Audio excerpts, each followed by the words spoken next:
très rapidement en première division nationale puisque c'est l'objectif au niveau d'Agaza et on dira tout simplement que demain déjà ça va être un match difficile contre Kotoko qui également a changé d'entraîneur pour des raisons extra-sportives. On ne retrouvera pas le technicien camerounais Yao Fortuné sur les bancs des porcs épiques de la vie. C'est quand même malheureux, mais vous savez, c'est ça aussi la vie. Et au niveau de la zone nord, on va y aller très rapidement. AS Bina joue contre Unisport. Odalou est opposé à Kakadel de Djoufelgou et ces deux matchs se jouent cet après-midi. Mais pour le match AS Bina, Unisport, Kelly Akweso a semblé voir à quoi va ressembler une telle partie.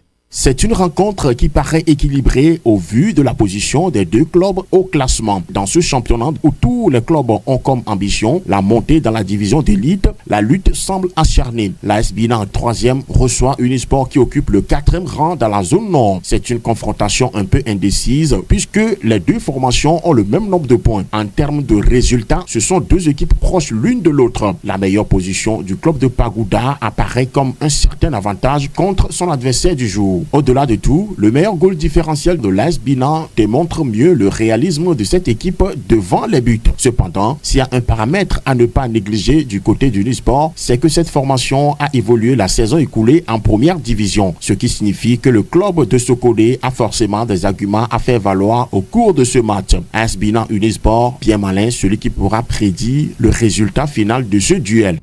Et voilà le papier d'avant-match de Kelly Akweso par rapport à cette opposition AS Bina Unisport qui se joue cet après-midi au Dalou. Kakadel se joue également en direct. Vous allez suivre ce match-là en direct sur les antennes de la référence sportive. On aura deux matchs demain.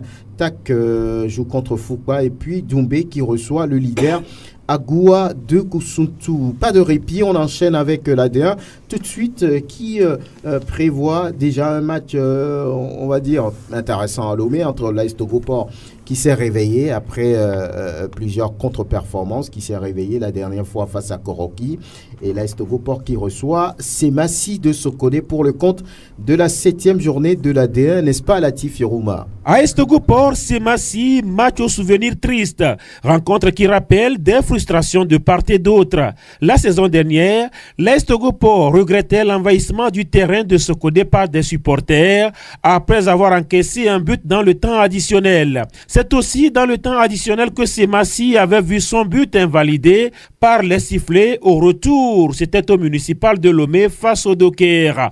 Beaucoup d'histoires donc autour de cette rencontre, quoi qu'on dise, très attendue. Auteur d'un succès probant dimanche dernier face à Koroki Metete, le club portier semble reprendre du poil de la bête. Nukafu Victor, Hunkpati Kodjo et surtout Nyama Akate ont encore de la ressource pour titiller le club phare de la région centrale. En manque de constance, les guerriers de Tchaoudo soufflent le chaud et le froid avec des performances en dents de scie. Semassi veut bien soigner son image et cela devrait passer par une petite série de victoires. Sauf que la première entamée face à Gbolessou a été très laborieuse. Jamais les Sémons n'ont marqué 2 buts dans le même match depuis le début de la saison. Mais à retenir aussi, le club de Sokodé, désormais sous la houlette de Fofana Aboubakar Diouf, a toujours fait trembler les filets. Et voilà, le nouvel entraîneur, on va beaucoup plus parler de lui, Fofana Aboubakar Diouf. C'est quelqu'un qui aime le football. Et moi, personnellement, je le connais depuis l'âge de 13-12 ans. On était dans le même quartier et il était toujours derrière les enfants. Hein. Et Miodo, d'où le nom de Wodo. Voilà. Oui, Francis, vous le connaissez pas. On viendra chez vous pour Bikenti. Oui, quand vous le connaissez? Oui, c'est un jeune frère. Comme tu le disais tantôt, Mustapha, on l'appelle Mustapha. Il a l'habitude du football. Il a toujours aimé ce métier. Il a joué pendant un bout de temps. Après, très jeune, effectivement, il a commencé par encadrer les jeunes. Et ben, c'est ça, il a fait des formations pour avoir la licence B aussi. Et c'est ça qui a fait qu'il a commencé par entraîner de grandes équipes. On ne prend pas du tout n'importe qui. Ouais.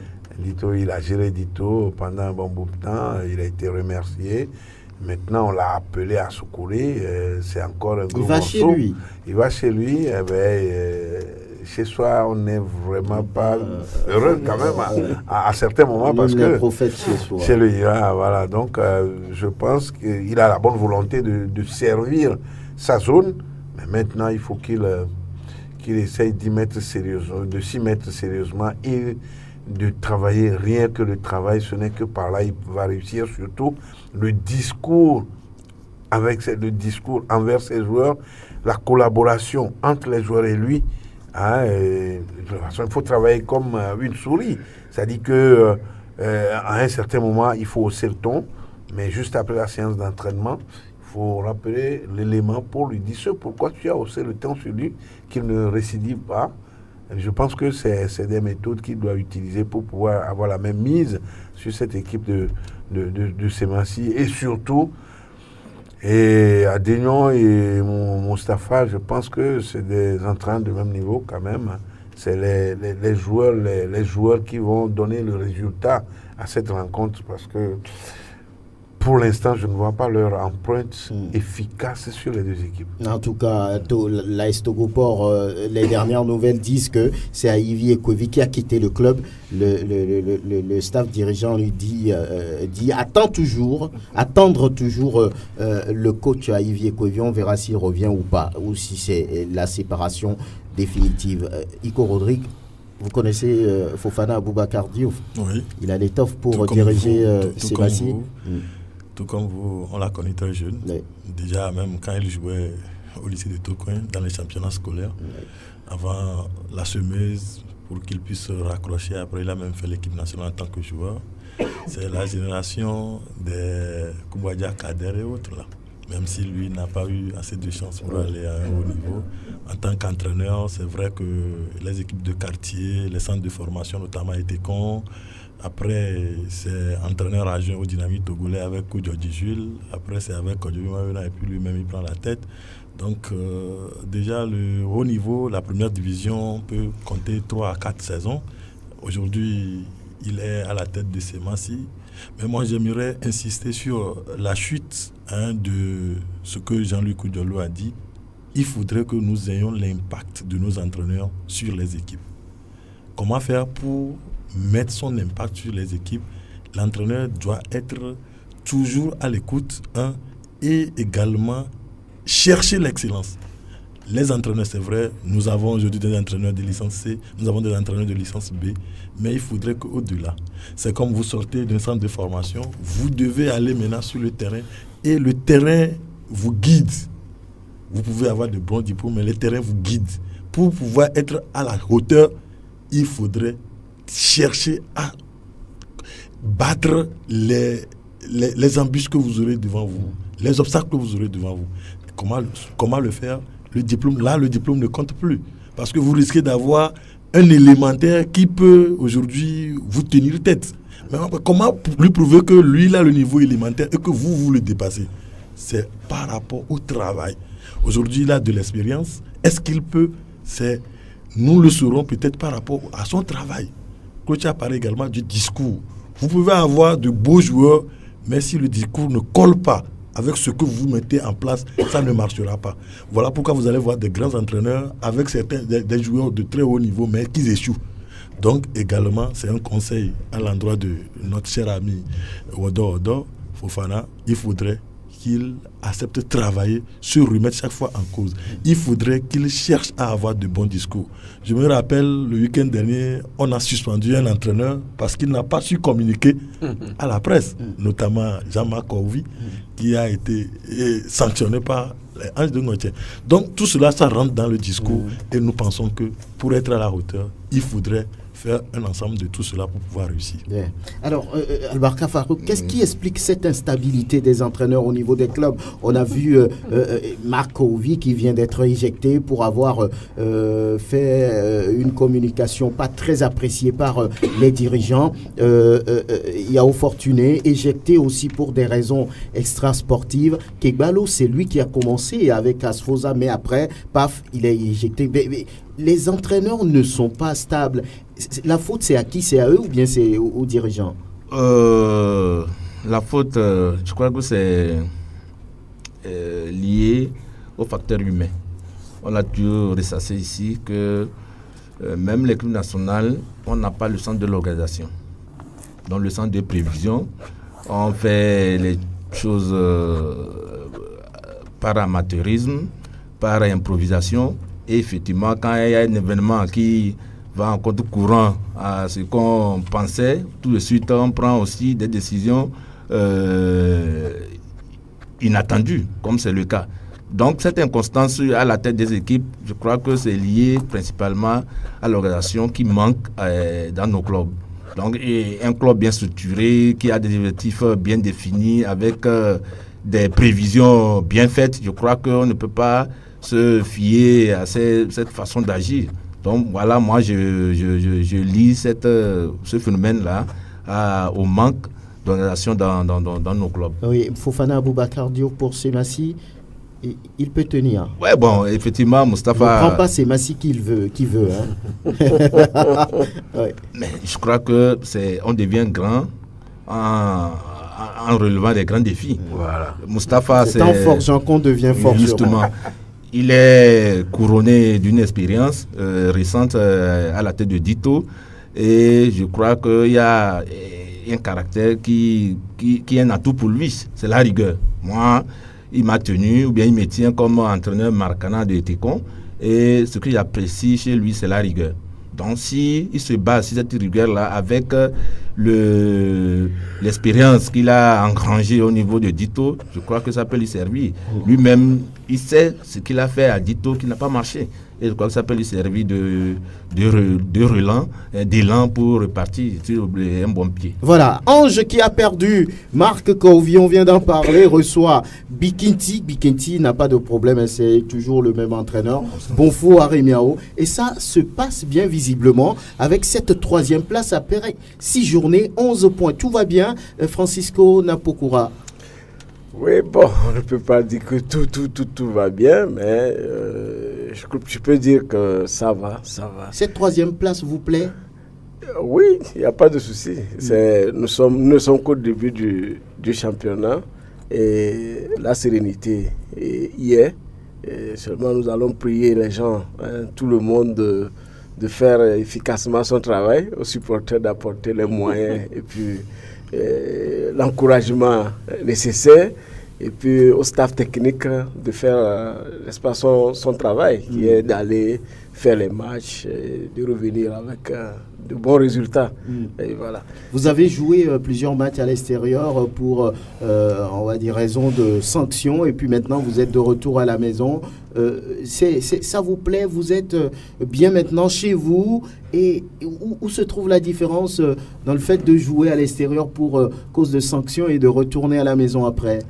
Non, mais jouer à l'extérieur, ce n'est pas du tout une bonne chose, parce que là, on perd son public, et non seulement le public, il y a les recettes, et puis toute l'économie de la zone. Quand il y a un match à domicile, l'économie locale bouge, que ce soit les gens qui viennent de l'extérieur, même les autochtones par rapport aux dépenses, surtout quand il y a la victoire, vous sentez qu'il y a la vie partout.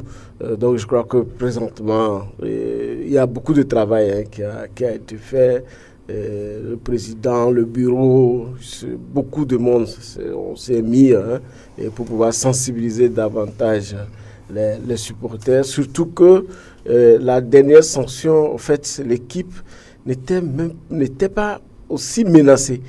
Il a fallu seulement l'agitation de quelques groupes de personnes, moi je n'appelle pas ça supporters, et qui ont vraiment créé du tort à l'équipe, quitter, venir rester à Takpamé, rester à l'hôtel, tout ça, c'est des frais, c'est des frais qui vous ont fait mal, qui font mal. Et pendant ce temps, ceux qui ont causé le tort s'ils ont les moyens, il suffit de sauter dans un véhicule et puis ils vont aller suivre le match. Pendant ce temps, on a privé une large partie de la population et toute la punition. Ces voyages vraiment interminables qui sont sur nos routes, qui ne sont pas du tout faciles. Vous voyagez sur Noche ce week-end. L'ambition, c'est de retourner, de ramener les 3 points à la population de Bassar. Oui, que Noche, la zone, que ce soit Noche à Takpamé, je peux dire que c'est encore chez nous.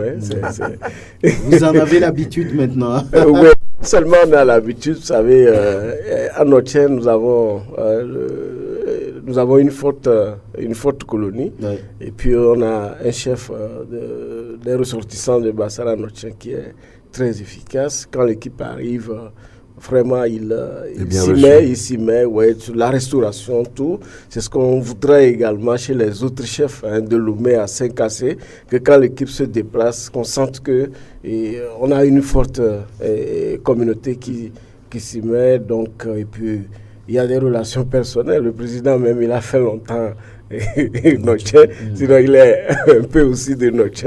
Et donc, quand on arrive à Noche, que ce soit à Tapamé, ou à Balimé, non, on est quand même à l'aise. Bikinti de Bassar, on a comme l'impression que l'appétit vient en mangeant. Et l'objectif de cette année, c'est de finir, se maintenir, terminer sur le podium, ou même s'il y a une place à prendre au sommet, on la prend.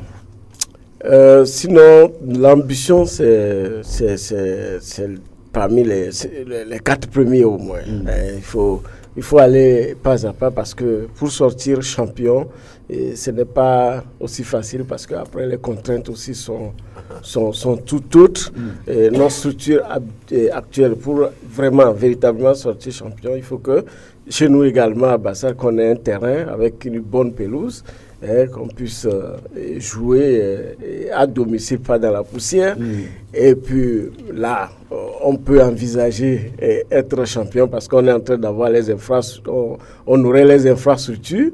Et puis il faut organiser les équipes parce que quand on veut être champion, ce n'est pas qu'on saute une année et il faut les préparer avec le recrutement des contrats aux joueurs sur une bonne durée. Et puis là, on sait qu'on a une équipe qui peut faire 4 saisons. Là, on peut envisager véritablement et aller au podium, être champion et représenter valablement le pays. Et puis, il faut aussi les moyens. On ne va pas toujours compter sur la seule poche du président parce qu'on dit qu'il y a une autorité, il faut toujours compter sur eux. C'est tout un ensemble, c'est tout un maillage. Et les gens, je vois à Bassar, et beaucoup s'organisent. Il y a des groupes qui, quand on présente les résultats de fin d'année, on sent que le public, arrive quand même à faire un peu sa part. On souhaite que ça soit encore plus intéressant que ce qui s'est fait. Bon courage à Bikinti de Bassar qui est actuellement 3e au classement avec 11 points derrière Gomido et Sarah Football Club. Et nous allons nous intéresser aux 2 continentaux du Togo. Je parle de Koroki Metete et de Gomido Football Club de Balimé. Hier déjà, la finale, le retour de cette Ligue africaine des champions a été disputée. Le retournement extraordinaire, spectaculaire de la situation, battu à l'aller par le national 3-1. L'Espérance sportive de Tunis a réussi quand même à retourner la situation et à dominer les Égyptiens sur un score de 3-0. Et alors que la CAF avait prévu une seule pancarte, j'allais dire. Voilà pourquoi beaucoup disent un carton rouge à la CAF. On ne peut pas fonctionner comme ça. Donc bravo aux espérantistes qui ont quand même réussi à retourner la situation. Et l'ambition, c'est d'avoir un jour un club togolais à ce niveau pour faire plaisir à tout le peuple. En tout cas, c'est toujours bien de voir son club gagner ces genres de compétitions. Et Koroki connaît son adversaire au tour préliminaire de la Ligue africaine des champions. Il s'agit donc de Djaraf de Dakar. C'est un club qu'on connaît sur le continent. Ce club a déjà joué avec d'autres clubs togolais, a été battu. Je pense que c'est Massi a joué ce club. Et voilà, on va fouiller. Massi a joué, Agaza a joué. Gomido a joué. Gomido a joué, voilà. Donc ce n'est pas un club Gomido, étranger. c'est Massi Agaza d'aujourd'hui. Ah oui, c'est de 80 ni de 90. Oui, ce club aussi a perdu un peu de sa verve. Robert Daba, cette information vous concerne. L'adversaire de Koroki, parce que c'est vous qui allez organiser ce match, ou bien les matchs de Koroki Metete, et vous avez un rendez-vous, je pense, le 5 à Lomé, lors du match retour contre Jaraf. Qu'est-ce que ça vous dit déjà, cet adversaire? Oui, c'est déjà une bonne information, parce que nous allons voir nos clubs togolais jouer l'élite du football africain. C'est déjà très bon. Sauf que je suis un peu au regret que la date est le 5. C'est très proche. Au regret parce que les choses ne se font pas comme il le faut au niveau de Koroki. Quand vous voulez jouer une compétition continentale, il faut se préparer. Qu'est-ce qui manque? Les moyens ou l'organisation ou quoi? Je pense que on va plutôt parler de l'organisation. Parce que quand vous n'avez pas les moyens, quand vous avez les moyens et que l'organisation ne suit pas, vous n'avez pas les moyens. Ils ont les moyens, mais c'est l'organisation qui ne suit pas, c'est ça? Oui, je peux dire qu'ils ont les moyens parce que c'est un club qui appartient à toute une préfecture, je peux dire. À toute une région. À toute une région. Et beaucoup de natifs de cette région se voient à travers ce club-là. Aujourd'hui, c'est pas vraiment ça. Techniquement, sur le terrain, c'est pas ça. Vous êtes découragé en tant qu'organisateur de ce match-là? Je ne suis pas découragé. Je n'ai jamais été découragé d'ailleurs. Je suis quelqu'un qui va toujours devant. Mais quand les choses ne se font pas comme on le souhaite, ça ne fait pas bien. Bien. Voilà. Farouk, vous connaissez mieux que quiconque ce club de Koroki. L'adversaire, c'est Jaraf. C'est vrai, ce n'est plus Jaraf des années 90. Mais c'est une première pour Koroki face à un club sénégalais. Et on dit souvent que le football sénégalais a un niveau supérieur par rapport à celui du Togo. Koroki Jaraf, qu'est-ce que ça donne selon vous? Effectivement, le football sénégalais a un niveau un peu plus élevé que le nôtre par rapport aux structures des clubs, par rapport à l'organisation même et au caractère professionnel de ce championnat-là. Et comparé à cela, je crois, à ces paramètres, je crois qu'il n'y a pas comparaison. Maintenant, qu'est-ce que ça donne? Sincèrement, si on va se fier à ce qui se passe actuellement autour de Koroki et dans Koroki, je crois que ça ne donne pas espoir. L'organisateur des matchs vient de le dire. Ça ne fait pas penser à quelque chose de bon. Bon, mais le football... Qu'est-ce qui explique ça selon vous? Non, il a dit, c'est le mot... Tout le monde veut faire quelque chose, tout le monde veut donner son point de vue, tout le monde... c'est quoi? Je crois qu'on apprend, surtout nous économistes, on apprend aux gens que agir, c'est comme voyager et faire sa valise. Mais quand vous voulez voyager et puis vous n'arrivez pas à faire votre valise, je crois que ce voyage-là est voué à l'échec. Il faut savoir ce qu'on veut, où est-ce qu'on veut aller, avec quels moyens, qu'est-ce que je vais aller porter. Et tout ça, là, aujourd'hui, dans Koroki, on dirait qu'il n'y a rien qui se prépare. Bon, c'est de l'improvisation un peu partout. Chacun veut apporter son idée. Il n'y a rien d'organisé. Même visiblement, dans le staff, ce n'est pas la rose entre les différents Justement, techniciens. c'est là où même c'est plus inquiétant parce que c'est la cacophonie béante qui se livre là-bas. Et aux dernières nouvelles, il semble que l'entraîneur titulaire s'apprête à déposer sa démission s'il ne l'a pas encore fait. Vous voyez un entraîneur titulaire qui est formel et reconnu, mais qui n'est pas légitime, et un autre qui est légitime, mais qui n'est pas formel. Vous voyez, en l'occurrence, Aruna Fassassi, on dit être aimé par les supporters. Donc vous voyez ce désordre-là qui se passe déjà au niveau technique. Ce n'est pas un bon signe. Ce n'est pas un bon signe. Et comme l'a dit mon prédécesseur, effectivement, il y a les moyens. Moi, je dirais mieux qu'il y a des personnes qui ont des moyens, mais pas des moyens. Parce que quand on a des moyens qui vont se... Comment on dit ça? Qui vont être injectés dans un système qui n'est pas organisé, je crois que ça ne peut pas être efficace. Et aujourd'hui, si les dirigeants de Koroki nous écoutent, je crois qu'il y a péri à la demeure. Il faut tout de suite prendre les choses à bras le corps, planifier les choses et organiser mieux comment ça se fait ailleurs. On a des clubs qui ont déjà fait l'expérience, comme Astogopor, comme Semassi. On peut les approcher. Mes amis, comment vous avez fait? Et puis ça vous a souri un peu et puis ça va aller. Quand on ne connaît pas, il faut demander, il faut se renseigner, il faut apprendre. Et je crois que ça ne tue pas. À connaît pas, à demander pour emprunter le langage de certains. Oui, Robert Daba, oui. Oui, je voudrais renchérir un peu ce que mon grand frère vient de dire. Il faut dire qu'au niveau de Koroki, ce n'est pas la sérénité, surtout au niveau du staff technique. Et ça, moi, personnellement, je ne comprends pas. Parce qu'on ne peut pas aujourd'hui, au XXIe siècle, dire qu'il y a tel entraîneur qui est aimé par le public. Donc, il faut le prendre, même si on reconnaît qu'il n'a pas... il n'est pas qualifié. Il n'est pas qualifié. Et ça pose un grand problème. C'est le véritable amateurisme. Ah oui, moi je suis le manager de l'actuel entraîneur de Koroki. Je suis son manager. Je suis au cœur de ce problème. Depuis que l'entraîneur est là, il n'a jamais eu... On lui met les bâtons dans les roues. Oui, il n'a pas... Vous regardez le match contre Semassi. C'était la semaine où l'entraîneur a eu la main libre de travailler toute une semaine. Il a travaillé de lundi à samedi. Et dimanche, il finit son match, il gagne le match. Les supporters soulèvent le coach Fazazi. C'est lui qui a fait le travail. Vous trouvez...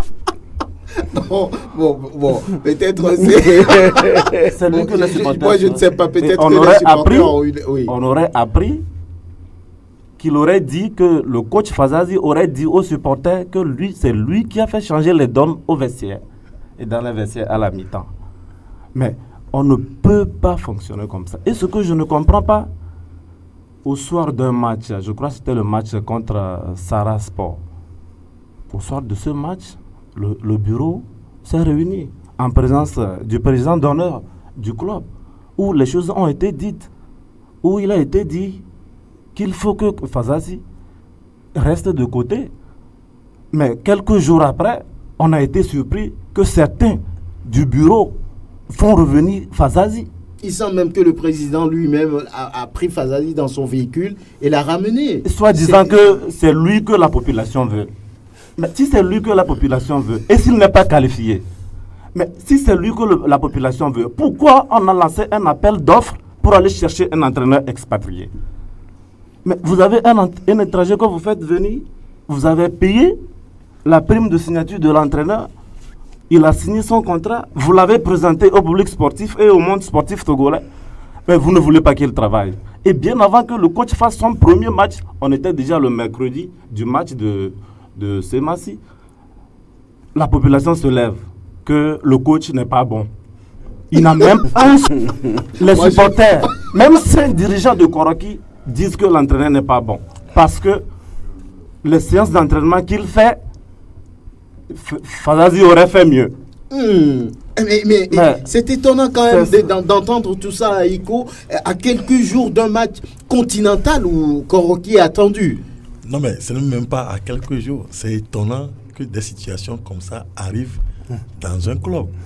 C'est pourquoi moi, des fois, j'ai l'habitude de dire que le football togolais est malade de ses dirigeants. C'est vrai, aujourd'hui, il suffit d'avoir de l'argent, de pouvoir payer les entraîneurs et les joueurs. Vous êtes le meilleur dirigeant. Mais non. Là, c'est une opportunité pour l'équipe de Tchamba Koroki et pour toute la région de pouvoir bénéficier de quelque chose. L'Est Ogopor, c'est vrai, on a parlé de l'Est Ogopor sur le plan continental. Nous tous, nous avons tiré chapeau à tout ce qui a été fait là-bas, même si ce n'était pas parfait. Ça a fait que, pour une première fois, le Togo est rentré en poule. C'est vrai que les Agaza, les Semassi avaient fait la belle époque. Agaza a joué la finale de la Coupe d'Afrique des vainqueurs de coupe et a joué demi-finale également. Mais Contre le Dari l'élan Motema contre Pembe. le DCMP, contre la Raw Contractor, la finale. Ouais. Mais l'élan, la communication qu'il y a autour du football aujourd'hui a fait que nous tous nous avons salué l'effort de l'AS Togoport. Et maintenant, pour Koroki, il faut d'abord aller au défi de l'AS Togoport. Si ça commence là, nous disons que c'est mal parti. C'est dangereux. C'est dangereux. Comment est-ce que vous pouvez concevoir que les dirigeants accompagnent, moi je ne dis pas à cette même, accompagnent cette guéguerre déjà s'accommode au niveau du staff technique. Ça ne marche pas. En aucun moment, ça ne marche pas. Moi, je dis, quand vous voyez les grands clubs, même ailleurs, les grands entraîneurs se font toujours aider. Mais une collaboration, une franche collaboration. Très bien. Et aujourd'hui, si la situation est pareille, je crois qu'il appartient aux dirigeants de pouvoir rapidement trancher. De taper du poing sur la table. Vous comprenez ça, Jean-Louis? C'est un peu triste. C'est un peu triste. Cette mutation au niveau à la tête de Koroki. Dès que la nouvelle était tombée, que Fazazi n'avait pas la qualification pour rester à la tête de cette équipe qui doit jouer la Champions League, carrément, il fallait écarter Fazazi. Et quand vous avez lancé un appel d'ordre, on vous trouve un entraîneur, vous le testez, vous le prenez. On l'a appris. Si vous gardez Fazazi à côté, vous aurez toujours des problèmes, comme la situation là. Vous aurez toujours des problèmes. J'ai rien contre Fazazi, mais nous, à un certain niveau, nous, on lui a toujours prodigué des conseils d'aller à la licence CECAF. Et il nous a répondu que le diplôme de 2 jours qu'il a eu en Allemagne, que c'est une attestation, que l'attestation là valait mieux que ce que nous autres avons fait ici. Donc, à partir de là, on a senti un certain égoïsme au niveau de Fazazi. Mais maintenant... Moi, je n'aimerais pas qu'on parle d'égoïsme, j'aimerais plutôt qu'on parle de méconnaissance. Méconnaissance, bien sûr. C'est mieux parce que c'est inconcevable. On ne peut pas comprendre pourquoi. Il ne faut pas dire que c'est mon frère, il doit rester là pour bénéficier du bien de l'équipe. Non. Mais vous voulez servir. Koroki, aujourd'hui, c'est une affaire de l'État. Ce n'est pas une affaire de Tchamba. C'est une affaire de l'État. Mais quand vous faites les choses entre vous, vous risquez de pénaliser le Togo. Et à chaque fois, quand on dit au niveau du classement mondial, le Togo chute, il y a tout ça là qui est pris en charge. Il y a tout. Tout est lié. C'est triste selon vous. C'est très très triste. Vous voulez placer un mot aussi, et Francisco, avant l'organisateur du match, oui. Oui, c'est ce que je disais tout à l'heure. Il ne faut pas qu'on ait des champions par hasard. C'est-à-dire, on ne s'improvise pas, il faut tout préparer. Et je crois que Koroki ne s'est pas suffisamment préparé. Le fait même, lorsque l'équipe était qualifiée, avant le début de saison, qu'on a injecté Maurice Noutoudien, était le début de tous les problèmes. De tous les problèmes. Et les clubs identitaires ont ce problème-là, où il y a le bureau qui est souvent divisé en deux. Il y a les autochtones, comme on le dit. Ouais, bon, j'aime préciser autochtones, les autochtones. Et à côté, il y a la diaspora, c'est-à-dire que ceux qui... Et puis le public aussi. Donc ça fait souvent 3 parties. Et si on ne fait pas attention, voilà, c'est ce qui arrive là.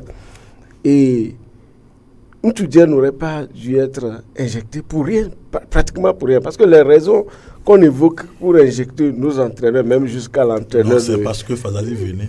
Oui, jusqu'à l'entraîneur celui de Notchè. Markovic, c'est des trucs fallacieux. Préparer, c'est-à-dire qu'on n'a pas envie de la personne, on a envie de placer une autre personne, et puis on fait tout pour le pousser vers la sortie. Et Fazazi n'a pas le niveau pour prendre ça. Il n'a pas le diplôme requis pour avoir cette équipe. Ça veut dire que forcément, c'est-à-dire que la crise qui vient de naître, le nouvel entraîneur qui est venu, l'expatrié, lui va repartir. Il faut chercher un autre. Et qui vont aller chercher? Est-ce que Fazazi va laisser? Donc, pour régler ce problème, ils doivent tout faire pour mettre à la porte et Fassazi l'envoyer. Aujourd'hui. Non, ne pas le mettre à la porte, mais l'envoyer aller chercher une licence. Bien. Et pire encore, oui, et et Robert. pire encore, dans tout ce tourbillon, au lieu que le dirigeant cherche à rencontrer l'entraîneur principal, discuter avec lui, On l'évite. On discute avec Fassazi.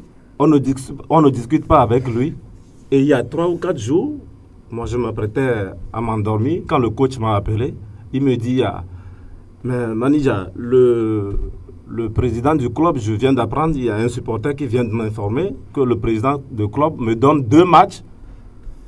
Si je ne gagne pas, je vide les lieux. Bon, Mais- est-ce qu'il a démissionné? Vous êtes proche de lui. Non, il n'a pas encore démissionné. Il va le faire. Et il me dit, mais si le président dit aux supporters qu'il me donne 2 matchs et à moi-même, il ne me dit rien, mais je préfère quitter même avant que les 2 matchs n'arrivent. C'est une menace. Il ne faut pas l'encourager à Est-ce quitter. qu'il va partir? Il faut qu'ils attendent. Est-ce qu'il a les encore sa décisions tête, du son bureau cœur là-bas? exécutif. Voilà. C'est ça. Je vous dis, c'est un monsieur qui est là pour travailler. Et jusqu'à cet instant présent, il est prêt pour travailler Mais et est-ce qu'il amener. faut forcer les choses On ne peut par pas rapport forcer- à l'ambiance? On ne peut pas forcer les choses. Le mieux pour lui, ce n'est pas de quitter, partir.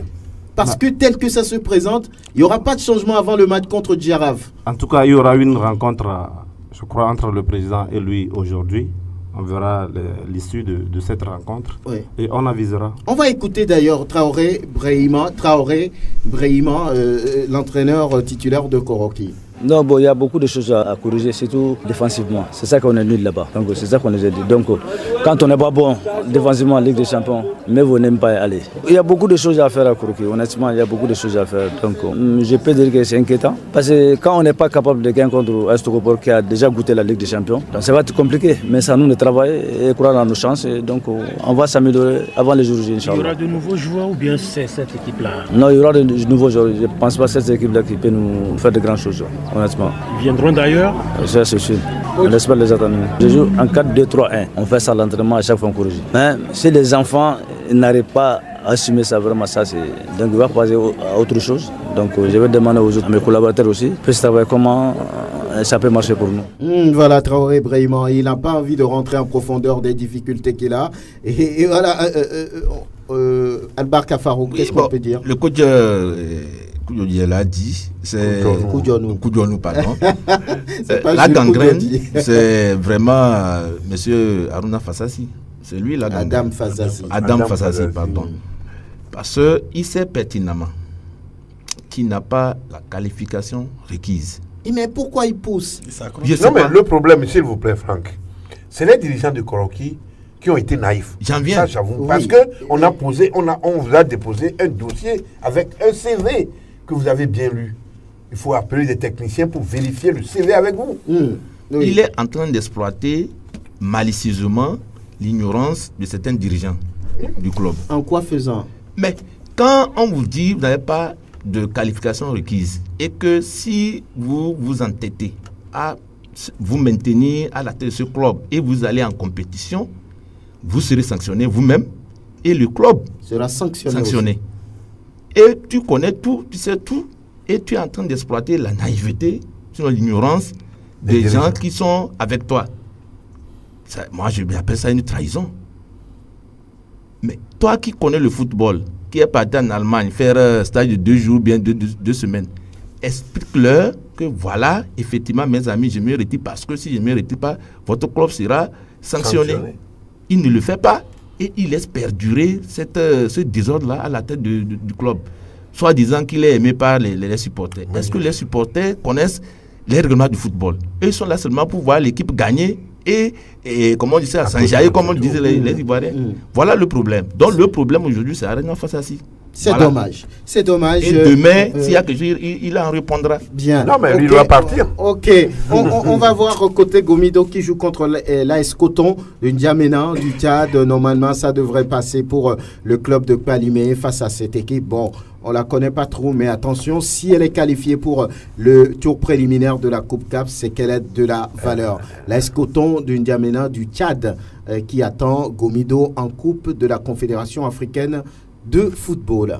Et il ne reste que quelques jours pour ce match entre le Togo et l'Algérie pour le compte de la 5e et avant-dernière journée des éliminatoires de la CAN Cameroun 2019. Je vous rappelle que l'invité de cette émission, c'est Charles Da Ernesto qui coordonne, on va dire, les activités menant à la tenue de la nuit des arts martiaux, une initiative de l'association des journalistes sportifs du Togo. Ce sera le samedi prochain à partir de 18h au stade municipal de Lomé. Le temps pour vous de découvrir les différents arts martiaux. Alors, avant d'y arriver, on va parler de ce match-là. Robert Daba, vous êtes encore concerné. Alors, par rapport à ce match Togo-Algérie, qu'est-ce qui se fait? Nous sommes à une semaine, on peut le dire. Nous sommes à une semaine, nous avançons bien, nous avons déjà commencé les préparatifs et nous attendons que le public sportif n'ait qu'à répondre à notre appel. C'est un appel patriotique. Et si le public répond, il n'y aura pas de raison qu'on ne gagne pas. D'ici là, qu'est-ce que vous allez faire? Les préparatifs, c'est bien, mais qu'est-ce que vous mettez dedans? Spécialement pour ce match, nous avons changé un peu notre méthode de travail concernant la mobilisation. Ça fait quelques jours, nous avons commencé les J-. Et aujourd'hui, de Lomé à Saint-Cassé, tout le monde sait qu'il y a un match qu'il faudra gagner. Et pour le gagner, nous avons un seul mot d'ordre, tous jaunes, tous en jaune. Jaune épervier. Jaune épervier pour aller gagner ce match. Et je remercie la Fédération togolaise de football. Ils ont pris une décision importante. Ils ont demandé à ce que les prix des gradins et de la tribune annexe soient revus à la baisse pour que tout le monde puisse faire le déplacement. Ça, c'est très bien. Et ce manque mais à le gagner, stade n'est pas assez grand, c'est ça le problème. Le stade n'est pas assez grand, mais au niveau des gradins, je suis sûr que nous faisons 9 000 ou 10 000 places. Si on arrive à faire le plein au niveau des gradins, je suis sûr que les Algériens ne pourront pas supporter. Voilà, donc... c'est ce que vous faites. Il y aura des jeux certainement, comme toujours, pour faire gagner des tickets d'entrée. Il y aura des jeux, mais cette fois-ci, ça ne sera pas pour gagner des tickets d'entrée, mais pour gagner des maillots jaunes, des t-shirts éperviers, pour pouvoir aller accompagner. Donc, entre lundi et mercredi déjà, ceux qui auront gagné devaient avoir leur maillot jaune pour être prêts avant le jour J. Ah oui, tous les jours, de lundi à samedi, il y aura les jeux pronostiques sur presque toutes les radios. Et à chaque jour, le gagnant aura son maillot jaune. En tout cas, le lot viendra certainement de la part d'Elite Foot Management ici pour vous faire gagner. Il s'agira seulement de donner une petite réponse à une petite question et puis voilà, c'est fait. Vous avez votre maillot jaune pour le dimanche en ce qui concerne ce match Togo-Algérie. Jean-Louis Koudionou, oui, c'est un match difficile parce que une défaite pour l'Algérie ne va pas bien ressentir, même s'ils ont, à la dernière journée, le petit poussé du groupe, la Gambie a joué et on sait qu'ils vont gagner. Mais la défaite du Bénin leur fait très mal. Donc ils viendront peut-être au moins pour chercher le point du nul. Et attention, pourquoi pas gagner? Le point du nul signifie au Togo que c'est fini. Donc oui, c'est pour le Togo que c'est fini, pratiquement fini. Donc, tout ce qu'il faut faire, c'est de tout mettre du côté des éperviers pour que cette équipe des éperviers puisse gagner l'Algérie, ce qui est chose très, très, très, très compliquée, difficile. Mais je pense que la volonté du public sportif dans le temps, si encore on essaye petitement de mobiliser les gens pour qu'ils puissent encore accompagner avec le cœur, la franchise, cette équipe des éperviers, je pense qu'on pourra faire du bon résultat. Ne serait peut-être un petit but qui va aller jusqu'au terme de la rencontre, en faveur du Togo, bien sûr, signifierait que le Togo a encore une bonne chance pour aller encore en CAN, à la CAN. Aller à la CAN, c'est bien. Mais alors, est-ce qu'il faut toujours aller à la CAN? L'essentiel... Pour moi, ce que Pierre de Coubertin a dit, quelque part c'est bien, mais c'est pas bien. Le tout, c'est de participer. Non, il faut arrêter à un certain moment, aller à la CAN, revenir avec des sous disparus qu'on ne retrouve pas, Et avec la même chose, on dit on n'a pas de stade. Et depuis 2013, tu peux voir qu'il y a pratiquement 2 milliards qui ont disparu depuis 2013. Pratiquement 2 milliards. Prenez un seul milliard, vous devez retrouver au moins 5 bonnes pelouses au Togo. Prenez un seul milliard, vous retrouvez 5 bonnes pelouses, des terrains bien faits au Togo. Mais alors, s'il faut aller à la CAN, le Togolais, tout en voulant la victoire de son équipe, les éperviers, est un peu réticent pour sa participation à la CAN 2019. Et ça, nous on a fait un sondage, je sais à peu près ce dont je parle. Les gens veulent que l'équipe gagne, mais si l'équipe gagne, elle va à la CAN, on revient avec des problèmes, des sous de disparus. L'essentiel, le mieux, c'est que l'équipe reste à domicile. C'est ça. Voilà. Mais vous verrez dimanche ce qui va se passer. Il va être plein. Tu sais, Franck, moi personnellement, quand les éperviers gagnent, ça me fait énormément plaisir. Je me dis que j'aurai à dire des choses sur cette équipe en positif. Bien. Albar Kafarou, ce rendez-vous, il faudra le gagner, il faudra prendre les 3 points. Non, il faudra gagner ce match. Il faudra gagner ce match, ne serait-ce que pour la fierté des couleurs nationales. Effectivement, nous avons 2 grandes finales à jouer. Contre l'Algérie et contre le Bénin. La première finale contre l'Algérie le 18 et la suite contre le Bénin. En mars 2019. Et sur le plan technique, je dois avouer que depuis 2006, le Togo n'a jamais eu cet armada offensif. Quand on prend Boukari, on prend Boukari, on prend Mathieu, on prend Gilles Sounou aujourd'hui, on prend Adebayor, Denke, on prend Labafodo, on prend l'homme de Felam et Floyd Haïté. Sincèrement, depuis 2006, on n'a pas eu cet armada offensif, cet atout offensif. Et si M. Claude Leroy arrive effectivement à mettre en place un système efficace, sincèrement, on peut s'en sortir contre l'Algérie. Surtout, vous voyez que l'Algérie aussi a des problèmes. La défense algérienne est une défense très lente. Et quand vous avez des gens comme Boukari, comme Gilles Sounou, comme Fred, comme Mathieu, sincèrement, on peut faire très mal à cette équipe. Donc, pour l'Algérie, sincèrement, moi, je ne suis pas inquiet. Vous êtes confiant? Non, je suis confiant. C'est plutôt le match de Cotonou qui vous fait peur. Qui me fait peur. J'ai des appréhensions sérieuses par rapport à ce match. En tout cas, oui, Francisco, on a pourquoi? Je vais inviter quand même le public à aller au stade, mais pas pour forcément une victoire, mais aller au moins se faire plaisir. C'est important, il n'y a plus tellement de plaisir, donc que les gens aillent au moins pour regarder un match, applaudir les acteurs, voilà, les bons gestes des acteurs. Vous savez, et le doyen l'a dit tout à l'heure, il n'y a pas de communion et plus de communion entre les éperviers et le public.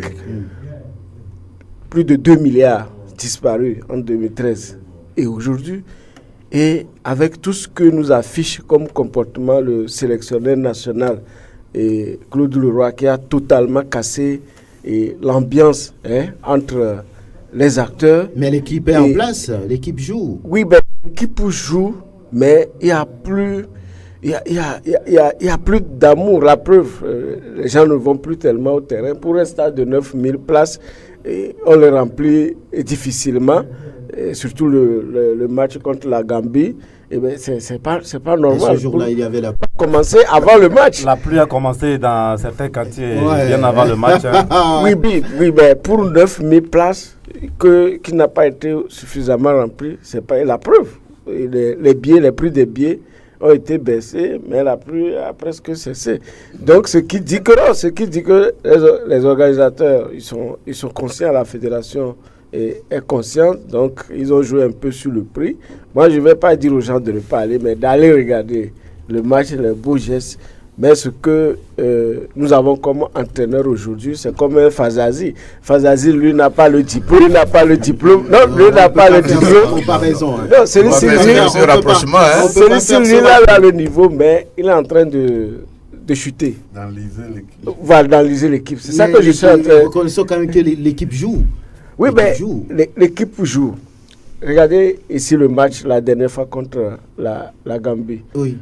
On gagnait ce match ici et on est parti. Mais ça n'a pas été facile. L'équipe gambienne marque et après il y a la pluie qui complique la vie à la sélection togolaise, mais ils sont arrivés quand même à égaliser. Oui. On sait le problème de notre équipe, c'est les buts qui ne rentrent pas beaucoup. Ou bien, est-ce que le Togo 0 c'est 3 points, 1000-0 c'est 3 points. Oui, mais il faut déjà Gambie, le but de la dernière minute dans les arrêts de jeu. Mais regardez ce qui a été gâché comme occasion. Oui, mais c'est un match de football, ça peut arriver. Si on lui dit qu'il y a des joueurs dans le championnat qui marquent les buts, il ne veut pas les essayer. Il veut compter surtout sur lui seul, comment l'appelle-t-on, sa tête. Convoquer qui il veut, s'il veut qu'il faut aligner. C'est lui le sélectionneur, qu'est-ce que vous voulez? Ok, voilà. Aujourd'hui, nous sommes dos au mur. Il reste 6 points à prendre, c'est possible. Ok, ils n'ont qu'à prendre, nous sommes là. Togo-Algérie, du week-end prochain, c'est un gros match, on va dire. Il faut gagner pour se donner encore une chance d'aller au Cameroun. Tout à fait. Et quand vous faites les calculs, le Bénin a 7 points, l'Algérie a 7 points. Le Togo en a 5. Le Togo a 5 et la Gambie a 2 points. Nous avons de la chance au vu des matchs qui restent. Nous avons de la chance mathématiquement au vu des matchs qui restent. Et vous faites 5 plus 6, nous avons 11 points. Et au même moment, il faut que nous continuions nos prières. Moi, je dis quelque chose qui est simple. Nous n'allons pas toujours courir derrière l'argent qui est déjà perdu. L'essentiel aujourd'hui, ça va à l'avantage des joueurs que nous avons. Et ça va à l'avantage également du public togolais qui va bénéficier à travers, quel que soit le classement du FIFA de l'équipe du Togo. Aujourd'hui, quand les éperviers jouent, on ne dira pas que les éperviers du Bénin... Non, nous sommes tous concernés. Donc, je voudrais que ce sens de patriotisme-là puisse atteindre tous les Togolais.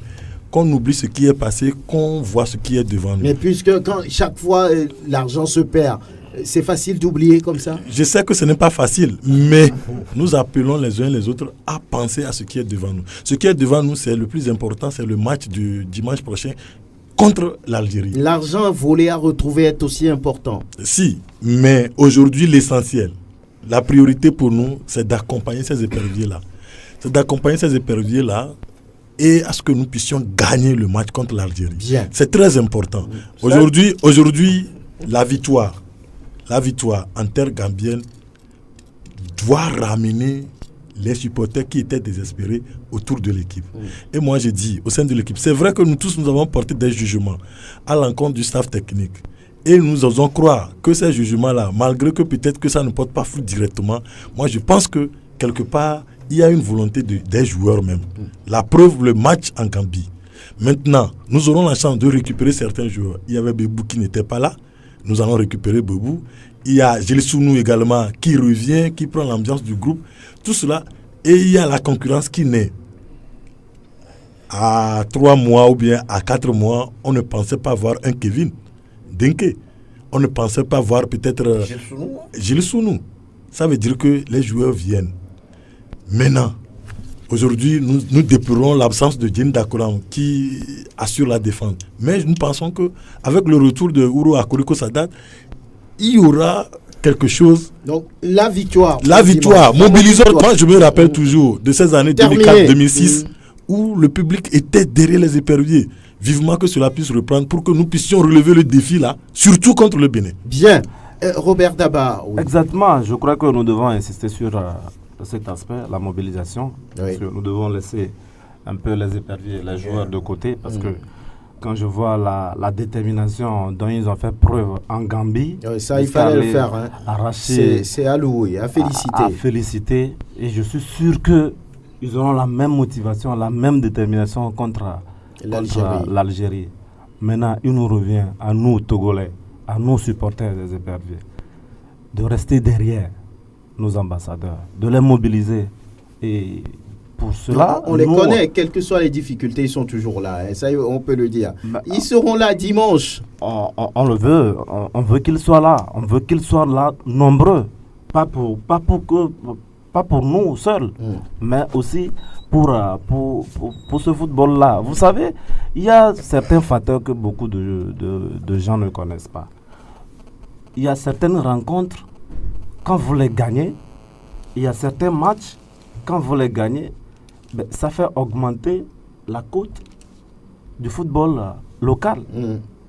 Et vous savez que tous les joueurs que nous avons, nous avons un frère parmi ces joueurs-là. On a un cousin, un frère, un ami, un oncle. Donc, nous avons toujours à y gagner. Si nous gagnons ce match, ça peut aider dans l'avenir un joueur togolais à aller quelque part. Ouais. Je suis agent de joueur, je sais de quoi je te parle. Vraiment. Quand tu veux envoyer un joueur quelque part, on te dira le niveau de votre championnat. S'il est déjà en équipe nationale, s'il est déjà ci, s'il est déjà ça. Mais tous ces facteurs rentrent.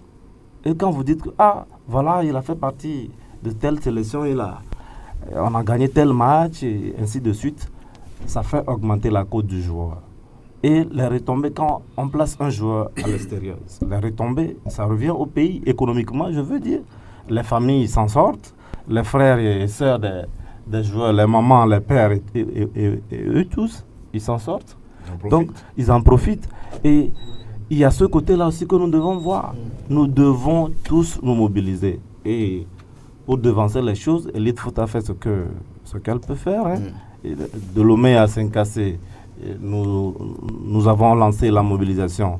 Aujourd'hui, quand vous allez à la région centrale, les spots se diffusent sur la radio Vénus, la radio Kara, radio Tabala, qui couvre toute la zone nord d'Apaon-Saint-Cassé. Et le retour que nous avons déjà, nous sommes sûrs que toute la région centrale, tout le grand nord va descendre à Lomé. Et ça, c'est déjà bien pour accompagner ce football. En tout cas, mais c'est malheureux que ce soit le stade municipal. Mais bon, on aura l'essentiel pour aller vers ce match-là. Albarka Farouk, vous connaissez cette équipe algérienne. Selon vous, quelle est sa force? Non, sa force, c'est l'attaque. Et ça viendra des côtés, Brahimi et puis Mahrez. Je crois que c'est les deux flèches qui peuvent nous faire mal. Surtout que quand je vois la forme actuelle qu'affiche Mahrez, bon, c'est un peu ça qui m'inquiète un peu. Le reste, ce n'est pas une équipe aussi redoutable comme avant. L'absence de Dieng, par exemple, ne vous... Oui, c'est ce que je dis. L'expérience de Dieng va nous manquer énormément. Mais c'est le football, hein. Quand il n'y a pas un patron, c'est là où l'apprenti assure et puis on sait que celui-là sera un bon patron. C'est un défi pour notre ami Ouro Sadat qui est revenu de montrer que non, si on ne m'appelait pas, c'est pas que j'étais pas aussi mal. Donc c'est le moment d'assurer et montrer que lui aussi il est là. Sinon, bon, avec notre attaque, comme je l'ai dit tantôt, sincèrement, on peut s'en sortir face à cette équipe Algérie avec une défense nonchalante. Oui, vous voulez encore ajouter quelque chose? C'est bon? Non, mais c'est bon. Je veux encourager les gens à aller au stade et la victoire face à l'Algérie. Oui, des dispositifs déjà par rapport à ces matchs, il y aura du nouveau? Pas tellement de nouveautés, seulement rappeler au public sportif que ceux qui ont l'habitude de faire les fraudes quand il s'agit des matchs des éperviers, ils n'auront pas l'occasion cette fois-ci, parce que nous avons encore commandé nos tickets en Europe avec des machines de contrôle et de vérification. Donc ils auront les tickets dès la semaine prochaine à partir de vendredi. Qu'ils aillent chercher tôt les tickets et qu'ils prennent la direction du stade le plus rapidement possible. Et pour éviter le débordement et tout ça là, nous avons essayé de cadrer, de mener un dispositif pour les voies d'accès. Donc nous avons fait en sorte qu'au niveau de l'accès de 2 février, cet accès est quasiment réservé aux piétons. Donc, dès que vous arrivez, que vous voulez avoir accès au gradin et aux tribunes latérales côté Semassi, vous devez prendre la voie, l'accès du côté de février. Maintenant, lorsque vous êtes journaliste et que vous avez votre badge média, ou vous avez l'invitation, vous êtes un invité de la fédération ou du ministère des Sports ou de Elite Foot, vous venez avec vos cartons d'invitation et vous passez par le côté de la BCAO. Et je précise que nos cartons d'invitation sont accompagnés du billet d'entrée. Sans le billet d'entrée, vous n'avez pas accès. Si vous avez l'invitation seule, vous ne passez pas. Vous ne passez pas. Les invitations sont jointes au billet d'entrée.